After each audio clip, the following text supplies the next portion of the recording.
अगर कंहिं वलीअ जी तव्हां गिला कई, कंहिं वलीअ जी शिकायत कई, कंहिं वलीअ खे बुरो सॼो त पोइ तव्हां मूंखे बुरो सॼो आहे, तव्हां मुंहिंजी गिला कई आहे, तव्हां मुंहिंजा मुरीद हुजो हा त तव्हां कॾहिं बि कंहिं वलीअ जी गिला न कयो।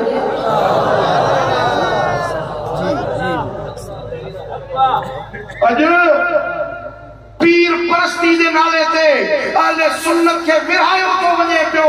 ही कादरी आहे, ही नक्शबंदी आहे, ही चिश्ती आहे, ही सुहरवर्दी आहे। मुंहिंजा दोस्तो इन तफरीक कई थी वञे। कादरी आहे त हिते हिन मजलिस में छो आयो, नक्शबंदी आहे त हिन मजलिस में छो आयो। कन खोले ॿुधो, कादरी हुजे या चिश्ती, नक्शबंदी हुजे या सुहरवर्दी, सभिनी जी मंज़िल मदीनो आहे।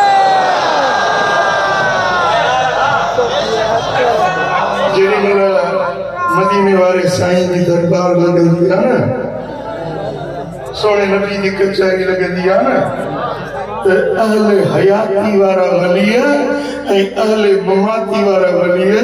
जने साईं जन की कचहरी में वींदा है ना, तो वे सब गॾु हूंदा। कादरी, नक्शबंदी, सुहरवर्दी, चिश्ती सब सरकार जे गुलामी में हुजूर जे दरबार में गॾु हूंदा आहिनि। उन्हनि जूं पाण में मुहबतूं आहिनि, उहे हिक ॿिए जो क़दुरु सुञाणंदा आहिनि।